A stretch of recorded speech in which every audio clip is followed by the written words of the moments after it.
Assalamualaikum warahmatullahi wabarakatuh. Halo Sobat Grobogan Gokil semuanya.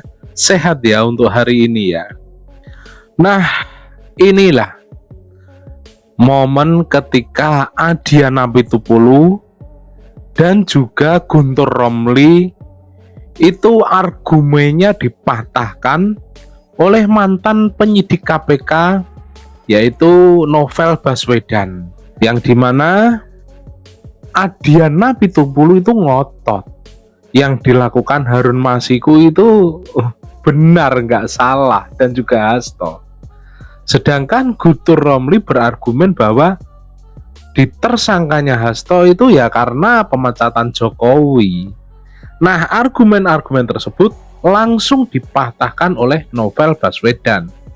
Tanpa berlama-lama lagi, berikut video lengkapnya. Nah, sogok menyogok untuk mendapatkan apa yang diyakini hak oleh seseorang itu sudah terjadi di mana-mana. Maksudnya waktu itu sebenarnya Harun Masiku itu sudah mendapatkan kursi harusnya. Begini dong, Harun Masiku itu kalau tidak ada keputusan Mahkamah Agung yang dikuatkan fatwa Mahkamah Agung, maka dia tidak akan pernah mengeluarkan uang serupiah pun untuk kursi itu. Kenapa kemudian dia berani keluarkan itu? Karena ada keputusan Mahkamah Agung, fatwa Mahkamah Agung yang kemudian memberikan hak pada partai mencarikan pengganti PAW. Oke, diurus itu berkali-kali, tidak jebol. Lalu katanya ada permintaan supaya dia bisa dapat kursi, supaya dia bisa ditetapkan sebagai anggota DPR harus bayar Ke KPU. ke KPU. Oke. Dia bayar. Ini kan cerita yang terjadi di mana-mana. Padahal dari partai sudah memberikan rekomendasi dan itu sesuai putusan MA. Sesuai dengan keputusan dan fatwa MA, dapat rekomendasi dari partai, penggantinya adalah Harun Masiku. Harun Masiku urus ini ke KPU. 1 kali, 2 kali, 3 kali, 4 kali, enggak ditetapkan oleh KPU. Oke, Harun Masiku merasa punya hak nggak? Punya. Kan sogokan ini semua. Oke, kenapa nggak ketangkap-tangkap? Ya mana saya tahu. Jadi salah satu yang bikin Mas Hasto tersangka juga karena memecat Jokowi dan keluarganya.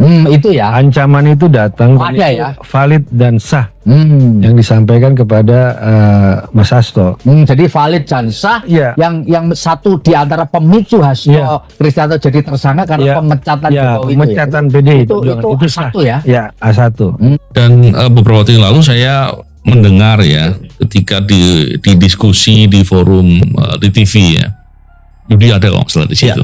Salah satu dari mungkin orangnya Hasto ya, itu bicara bahwa Harun Masiku kan kasus biasa, kasus kecil, ada di mana-mana terjadi karena ketika ada orang ingin haknya bisa tercapai, maka dia nggak dikasih, maka dia kemudian memberikan sesuatu. Saya khawatir penyampaian ini kemudian dianggap pakai permisif ya, permisif bahwa ada praktek korupsi itu biasa lumrah. Nah, ini menurut saya ini persoalan satu. Yang kedua, saya sangat yakin ya perkara ini bukan perkara yang seperti yang dipersepsikan itu. Kayak kemarin nyebut kotak Pandora kedua tuh. Iya, ngeri itu Bang. Kali ini saya sebut nggak gitu ya? Ya, nanti masih panjang. Masih panjang ya, nanti aja ya. Oke lah, berarti kita bahas peradilan dulu aja. Ya, dalam kesepakatan ini kita jangan bahas dulu ya. Sama itu Bang, bukan korban. Nah, ya. Korban. Bukan korban, maksudnya gimana tuh? Iya. Oh iya, dianggap sebagai korban. Iya, Harun Masiku bukan korban, itu Jadi asal suap. memang gini ya. Justru kalau kita lihat dalam perspektif undang-undang ya. Kalau kita baca penyuap, memberi suap, itu deliknya itu kan sebetulnya diasopsi dari delik di KUHP. Iya, KUHP. Itu di KUHP itu ada yang sering saya bicara itu bab 8 KUHP. Itu pasal 209 gitu ya. Itu kan memberi sesuatu kepada aparatur. Iya. Babnya itu kejahatan terhadap penguasa umum. Kejahatan penguasa umum. KPU, pejabat KPU, penguasa umum bukan penguasa umum. Iyalah. Dalam hal ini aparatur. Iya. Tentunya setiap aparatur ini adalah orang yang harusnya punya kredibilitas, punya integritas, punya bisa dipercaya dan banyak lagi yang lain. Dan orang yang punya kehormatan yang tidak mau disuap. Menjadi persoalan ketika kemudian dia diberi sesuatu. Ketika orang diberi sesuatu untuk dipengaruhi, ini adalah menyerang kehormatan yang bersangkutan. Jadi kalau dibilang korbannya siapa? Harusnya korbannya aparatur.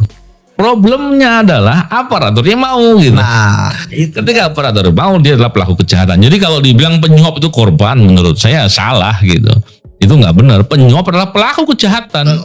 Justru dia berbuat jahat kepada aparatur.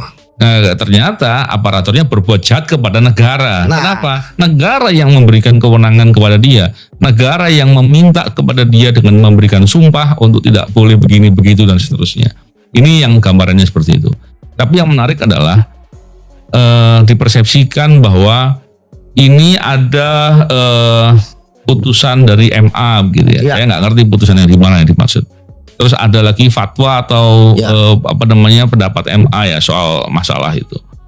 Saya mengira atau menduga itu bukan hal yang berdiri sendiri. ya, betul Bang. Saya yakin itu tidak otomatis. Betul. Saya khawatir itu bagian dari persoalan dibaliknya itu. Ya. Betul. Saya yakinnya gitu. Ya. Sehingga pemberian uangnya itu tidak hanya sekedar itu, tapi ada banyak persoalan besar. Betul Bang. Dan saya meyakini ya dengan konteks perkara ini, penyidik di KPK yang menangani perkara Hasto, Harun Masiku dan kawan-kawan, kalau ada lagi yang lain barangkali kan, Ya.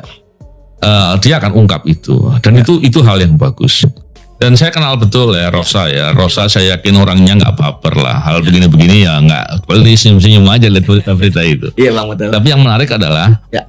ketika tidak ditahan, saya baca di beberapa media sosial ya, Ya. ada kemudian persepsi yang dibangun seolah-olah, itu nggak ditahan, artinya belum punya cukup bukti untuk Ya. tahan.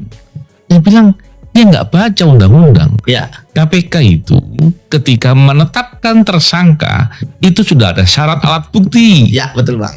Syarat alat buktinya itu dengan syarat menahan sudah sama-sama menggunakan dua alat bukti Ya. gitu ya. Jadi dari situ aja sudah terlihat seharusnya tidak ditahan kemarin itu harusnya tidak ada isu soal alat bukti harusnya ya.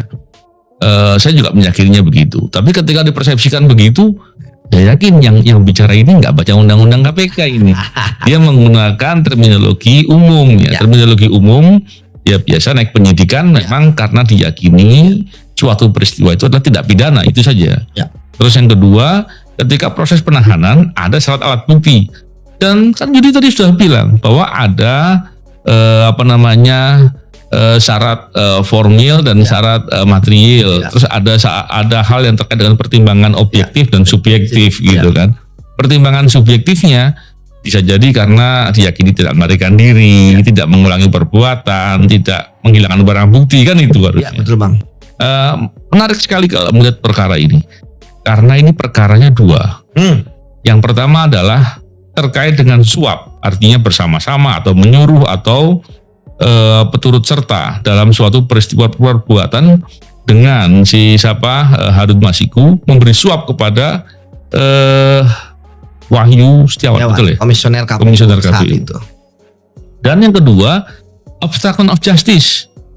Yang menariknya kemudian KPK mengatakan dalam rilisnya, obstruction of justice itu memerintahkan untuk menghilangkan atau mencemplungkan, merendam handphone gitu. Ya Bang. Ya kan menarik tuh. Ya. Jadi dalam pandangan saya, dalam kira-kiranya saya lah, kalau ada perintah untuk menyuruh merendam handphone, Ya. pastinya KPK sudah punya tuh Ya. bukti elektroniknya gitu kan, atau mungkin rekaman suaranya, atau mungkin hal-hal yang lain. Kalau nggak mungkin ngomongnya spesifik. Saksi. Betul, paling nggak keterangan saksinya. Ya. Dan saya yakin ya, tidak hanya keterangan saksi. Wah, betul Bang. Karena kalau hanya keterangan saksi kan dicabut selesai gitu. Walaupun yang Jadi- mencabut bisa kena pasal 22. Ya, bisa menjadi persoalan lain. Pasal Tapi lain, ya. tapi kan yang menarik adalah jarang loh KPK obstruction of justice nyebut jenis perbuatannya. Iya, jarang. Coba dilihat yang mana. Iya, iya, iya. Yang ini disebut perbuatannya. Saya Iya. pikir, berani. Jelas. Kenapa berani begitu? Karena confident, karena yakin pembuktian. Betul Bang. Nah, terkait dengan pra peradilan ini, kalau dilihat dari pra peradilan, saya nggak tahu substansi apa yang akan diajukan dalam gugatan pra peradilan, tapi permohonan pra peradilan kan tentu berkaitan dengan proses formil, Ya. bukan diuji alat bukti perkaranya, mestinya tidak. Ya. Hanya pun kalau dilihat sebagai alat bukti itu sebagai syarat, ada atau tidaknya. Ya. Apakah alat bukti itu relevan, alat bukti itu alat bukti substantif dalam Ya. perkara itu tentu dibutuhkan dalam pokok perkara. Apalagi dibikin ya cocok logi, sedang posisi lah, ya kan? Iya. Kasus ini sudah kasus lama, ya kan. Kemudian ada putusan pengadilan yang memang tidak terlihat secara jelas ya, Iya. tentang perbuatannya Pak Hasto, di mana kalau kita orang hukum kan sebenarnya ketika ada dakwaan perkara sebelumnya kan tentu atas terdakwa tersebut gitu ya. Iya. Dan kemudian ya tapi oke lah, sekarang kan sudah masuk ke proses pra peradilan yang ke depan sidang akan dibuka. Kalau saya biasanya mungkin siapa tahu KPK biasa sih menunggu waktu seminggu lah ya. Nah, tapi menurut saya sih ya pimpinan KPK yang telah berani menetapkan tersangka Pak Hasto di kepemimpinan mereka Awal kepemimpinan awal gitu ya. kan, sementara mereka masih panjang 5 Ya. tahun ya, tentu ini ada standar tinggi.